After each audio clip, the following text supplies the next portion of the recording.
Thank you so much आप लोगों को कि इतनी देर किसी को बैठ के सुनना सबसे बड़ी बात ये होती है, क्योंकि जब वहाँ पे हम बैठ के किसी को सुनते हैं तो उतना पेशेंस रखना पड़ता है, ये मुझे लगता है। और एक्चुअली मैं 26 साल की हूँ। 2011 में चलती ट्रेन से मुझे कुछ बदमाशों ने, मैं वॉलीबॉल चैंपियन भी रह चुकी हूँ, 2011 में चलती ट्रेन से मुझे बदमाशों ने एक गोल्ड चेन पहनी थी, चलती ट्रेन से मुझे उठा के बाहर फेंक दिया था। लखनऊ से दिल्ली आ रही थी मैं। कंपार्टमेंट में बहुत सारे, जनरल कंपार्टमेंट था, बहुत सारे लोग थे, किसी ने मना नहीं किया। एक प्लेयर का जो स्पिरिट होता है वो अपने आप, जब कोई छीनने की कोशिश करता कुछ भी, वो देता नहीं है। तो मेरे में भी था, मैंने मना किया और उन्होंने मुझे चलती ट्रेन से, वो 4-5 थे, उन्होंने बाहर फेंका। दुर्भाग्य ये था कि उसी समय दूसरी ट्रैक से ट्रेन आई और मैं उस ट्रेन में टकराई, फिर नीचे गिरी, दोनों ट्रेनें निकल गईं। कुछ देर बाद मैंने हाथ को ऐसे रख के उठने की कोशिश किया तो देखा कि मेरा पैर कट चुका था। थाई को उठा के देखा, मेरा पैर ऐसे जीन्स में लटका हुआ था, ब्लड फोर्सफुली निकल रहा, दूसरे पैर की हड्डियाँ टूट टूट के बाहर निकल चुकी थी। पूरी रात मैं चिल्लाती रही ट्रैक पे, छोटे छोटे पत्थर होते ऐसे चिल्लाती रही कि कोई बचा ले, कोई नहीं आया बचाने। और जब पूरी रात चिल्लाते चिल्लाते इतना कि मुझे दिखाई भी देना बंद हो गया, जब ट्रेन आता था तो वाइब्रेट होता था। इतना ही नहीं, फ्री का इनविटेशन भी लोगों को मिल गया था, कुछ लोगों को। ट्रैक पे आपने ट्रेन की ट्रैक पे छोटे छोटे चूहे देखे होंगे, मेरे कटे हुए पैर पे आग के मेरे पैर कुतर रहे थे। मैं ब्रेन कॉन्शियस मेरा पूरा काम कर रहा था मेरे, लेकिन बॉडी में कोई भी मूवमेंट नहीं था। पूरे पल में वही चीज़ें सोच कि कैसे मैं अपने आप को कैसे बचा पाऊँ। लेकिन करीब पूरी रात ऐसे बीता। सुबह गांव वालों ने मुझे बरेली डिस्ट्रिक्ट हॉस्पिटल यूपी में है, वहाँ पे हुआ था ये।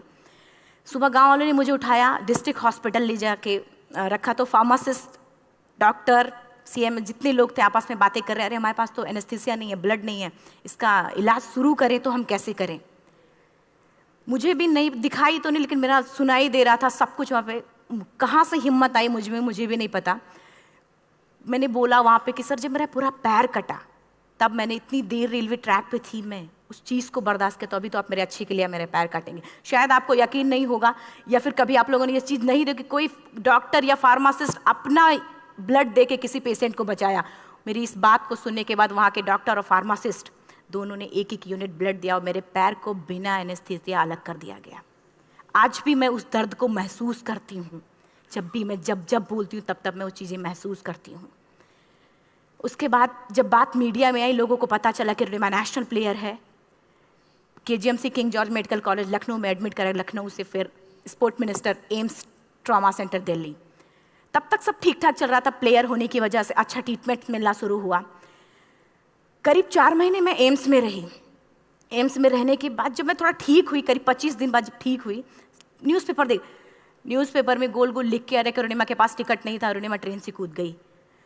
उसका खंडन किया घर वालों ने, फिर बोला कि अरुणिमा सुसाइड करने गई थी।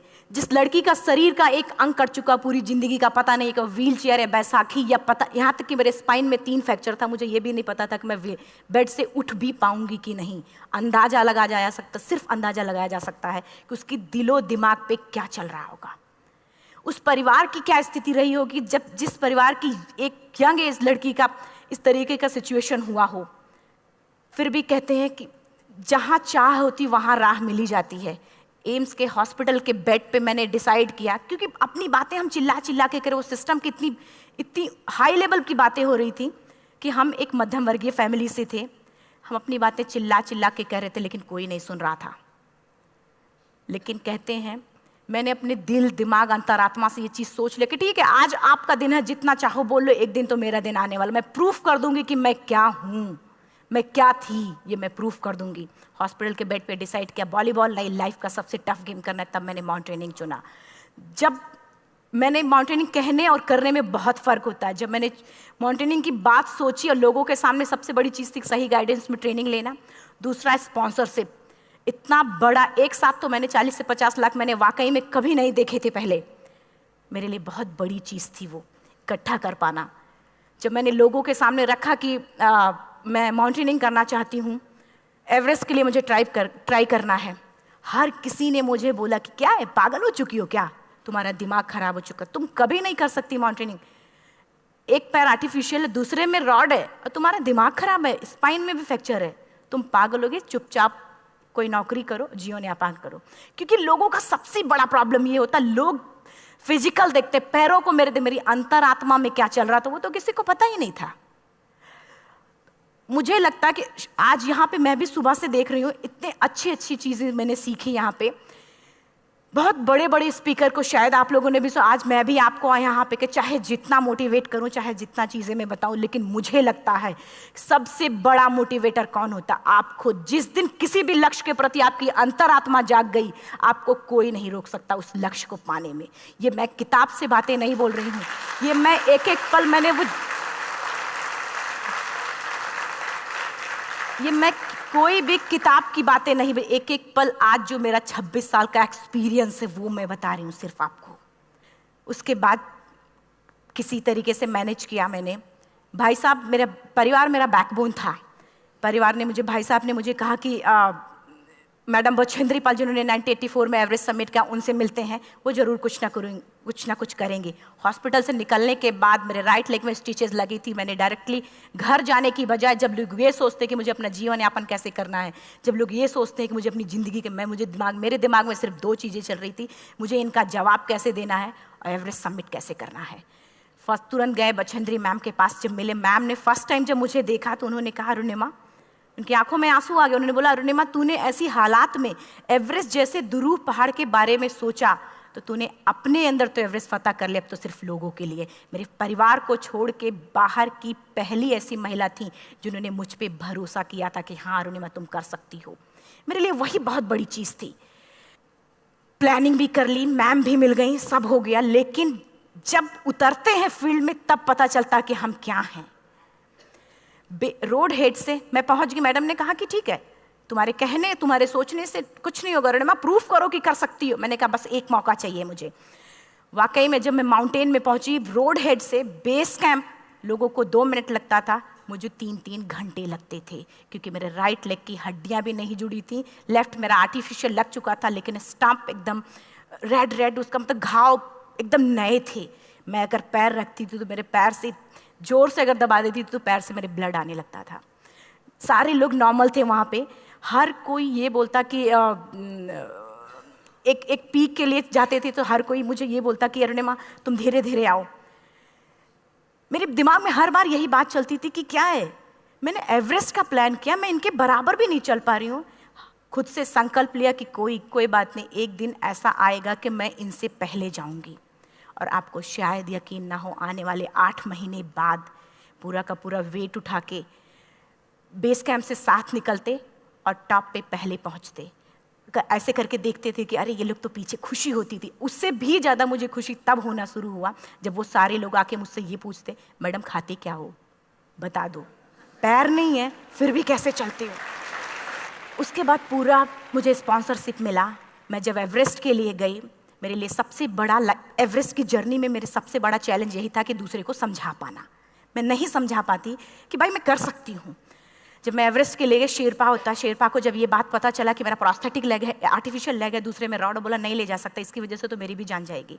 मैडम ने, हमने सबने कन्विंस किया किसी तरीके से। मन वाकई में जो टीवी में हम और उसमें फोटोज़ में देखते हैं, ब्लू और ग्रीन आइस, हिला देने वाला होता। जितना सुंदर दिखता उतना ही हिला देने वाला होता। जब मैं हमारे ग्रुप में 6 लोग थे, रॉकी एरिया तक मैं सबसे पहले थी, लेकिन जैसे ही मैं ग्रीन और ब्लू आइस में गई, मेरा आर्टिफिशियल लेग स्लिप कर जाता था। फ्रंट पॉइंटिंग से, जब मैं फ्रंट क्रैम्पोन से फ्रंट पॉइंटिंग मारती थी, लेफ्ट से पेन होता था तब भी करते, लेकिन आर्टिफिशियल जैसे फ्रंट पॉइंटिंग मूव हो जाता, मेरा पैर ही मूव हो जाता था। शेरपा मुझे बोला नहीं हो सकता अरुणिमा, जबरदस्ती मत करो। मैंने कहा कुछ नहीं, ये मेरा पैर है, मैं जानती हूँ कैसे चलेगा। फाइनली 1, 2 बार, 3 बार करने, 4 बार, 5 बार होल्ड हो जाता था। आइस थोड़ा टूट के निकलता था तो मैं वहाँ पैर रख के जाती थी। कैंप 3 तक ठीक था, प्रॉपर एक्लेमेटाइज किया अपने आप। कैंप 3 तक जनरली गए। बात जब कैंप 3 के ऊपर की होती है, साउथ कोल समिट, अच्छे माउंटेनियर, अच्छे दिलेर के हौसले धरे के धरे तब रह जाते हैं जब अपनी आंखों के सामने किसी को मरता देखता है, और दिमाग में बात, जब जिसको डिसीजन मेकिंग, और जब दिमाग में बातें जब ये आने लगती हैं कि अरे जिस चीज़ के लिए हम जा रहे हैं उसी चीज़ के लिए आदमी मर रहा है, इसी चीज़ के लोग लिए मर चुके हैं।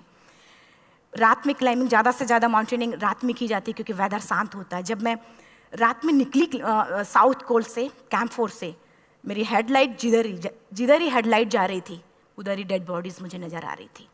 मेरे रोंगटे खड़े हो रहे थे, मुझे समझ में नहीं आ रहा था कि मैं करूं तो क्या करूं। इतना ही नहीं, मैं जिस रोप में थी उसी रोप में जब मैं आगे जा रही हूँ और एक बांग्लादेशी, उनका हाथ हल्का हल्का ऐसे हिल रहा, मुंह से आवाज आ रही थी। मैं एक्सप्लेन नहीं कर सकती मुझे कितना डर लग रहा था। बार बार ये बार बार मन में आती, इसका ऑक्सीजन खत्म हुआ है, ये मर चुका है लास्ट सिचुएशन में, और हम कुछ नहीं कर पा रहे हैं, क्या करें। उसके बाद मैंने 10 से 15 मिनट सिर्फ मैं वहाँ खड़ी रही। मैंने सिर्फ इतना बोला कि अगर आप सभी में से सभी ने एवरेस्ट सबमिट कर लिया तब तो ठीक है, अगर नहीं सबमिट किया है मैं सबके लिए एवरेस्ट सबमिट करूँगी और जिंदा वापस जाऊँगी। क्योंकि जैसा हम सोचते हैं हमारी बॉडी उसी तरीके से जनरेट करना शुरू करती है। मैंने डेड बॉडी, क्योंकि जा ही नहीं सकते थे किनारे से, उसी रोप में वो एंकर है, डेड बॉडी को लांगी और लांग के जाना शुरू किया। हिलेरी स्टेप साउथ समिट के करीब जब मैं खुद पहुंची, मेरे शेरपा ने एक जोर से झटका मुझे दिया कि अरुणिमा वापस चलो, तुम्हारा ऑक्सीजन खत्म हो रहा है। हिलेरी स्टेप के बाद एवरेस्ट समिट है, थोड़ा चलने के बाद एवरेस्ट समिट है। अगर कोई आपसे ये बोले, आप अपने टारगेट के इतने करीब हो, अगर कोई आपसे ये बोले कि अरुणिमा वापस चलो, कैसा लगता है? मैंने भी यही बोला, सर क्या बोल रहे हो आप, मैं नहीं जाऊंगी वापस। बोला अरुणिमा जिंदगी रही, दोबारा ट्राई करना और एवरेस्ट समिट हो जाएगा दोबारा तुम्हारा। मैंने कहा नहीं, ये आप जिंदगी में गोल्ड चांस बार बार नहीं आते, लाइफ में कभी कभी आता है, ये आपके ऊपर आता, आप उसको पकड़ के रखते हो या फिर छोड़ देते हो। मैं अपना गोल्ड चांस कभी नहीं, क्योंकि मैं जान रही थी मुझे स्पॉन्सरशिप बहुत मुश्किल से मिला, एक बार अगर मैं छोड़ देती दोबारा मुझे कभी नहीं मिलता। मैं बहुत अच्छी तरीके से जानती थी। मेरा फाइनली मुझे बछेंद्री मैम ने भी एक बार बात समझाई थी, मेरी माँ ने मुझे एक बात बताया था कि लाइफ में कभी कभी सिचुएशन ऐसी आती है जब सिर्फ आप अकेले होते हो, डिसीजन सिर्फ आपको लेना होता है। जहाँ पे भी होना, खड़े होकर हल्का सा पीछे मुड़कर देखना और ये सोचना कि आप एक एक कदम चल के यहाँ तक पहुँचे हो, सिर्फ अपना एक कदम आगे बढ़ाना, तुम देखना कुछ देर बाद तुम टॉप पे होगी। मेरे दिमाग में उनकी बातें वीडियो की तरह चल रही थी और सिर्फ एवरेस्ट का टॉप चल रहा था। मैंने शेरपा को पहले कन्विंस करने की कोशिश की कि भाई चल, कुछ नहीं होगा भाई चल। फाइनली जब वो नहीं माना, मैंने एक कदम आगे बढ़ाया, डिसीजन लिया कि नहीं जाना ही जाना है। आगे बढ़े, करीब 1 से 1.5 घंटे बाद मैं टॉप पे थी। और इतना ही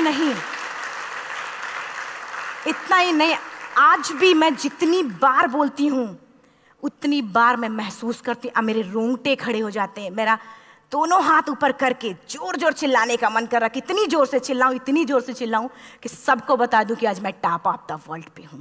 उन लोगों को बता दूं जो लोग ये सोचते हैं, लड़की, दूसरे विकलांग, तीसरे मिडिल क्लास में, जो लोग एक बार हार के फिर दोबारा लड़ना नहीं चाहते, जो लोग हारने के बाद सोचते हैं कि हम दोबारा कुछ कर नहीं सकते, उन लोगों को मैं चिल्ला चिल्ला के टॉप से बताना चाहती थी कि नहीं, आप सब कुछ कर सकते हो, सिर्फ एक सोच की विकलांगता, हैंडीकैप आदमी यहाँ से होता है, यहाँ से नहीं। अगर यहाँ से जो आदमी विकलांग है तो नॉर्मल आदमी भी विकलांग है, जो अगर यहाँ से विकलांग है। चिल्ला चिल्ला के मैं बताना चाहती थी।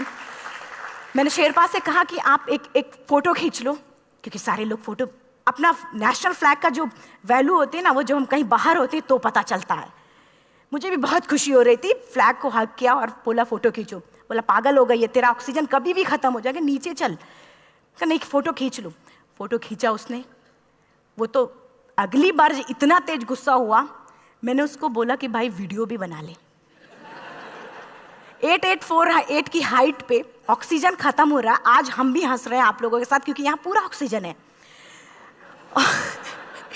और 8848 की हाइट पे जब मुझे शेरपा, कोई भी शेरपा को बोलेगा भाई वीडियो बना, तो परेशान हो जाएगा, पागल हो चुकी, कि तुम मर जाए, यहाँ मैं जा रहा हूँ नीचे। मैंने कहा नहीं, कुछ नहीं होगा, आप बनाओ वीडियो। किसी तरीके से मन में 4-5 पेयर बैटरी रख के लेके गई कि डिस्पोजल कैमरा, एक अलग कैमरा, कि मतलब एक नहीं काम करेगा तो दूसरा करेगा, प्रॉपर प्लानिंग से। शायद आप लोग भी सोचो कि वाकई में लड़की को इतना बड़ा रिस्क लेने की क्या जरूरत थी, कि जिंदगी कभी भी जा सकती थी इसकी। लेकिन मैंने वो रिस्क लिया क्यों?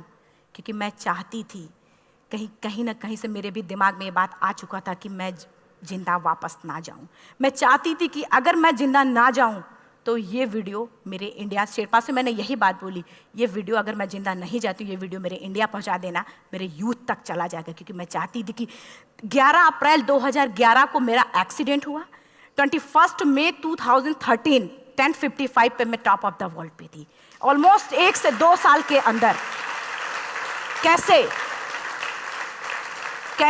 यहाँ से मैंने ये चीज़, मैंने कभी भी कामयाब होने के, मेरी वो जिंदगी बन चुकी थी, मेरा जुनून बन चुका था, मेरा पैशन मेरा जिद बन चुका था। वो मेरा सोते उठते बैठते सिर्फ मुझे एवरेस्ट दिखाई जाए। और मुझे लगता है किसी को भी अगर अपना लक्ष्य पाना है, यहाँ से अगर वो पागलपन जब तक नहीं आएगा तब तक नहीं होगा। वो फाइनली उसने वीडियो बनाया।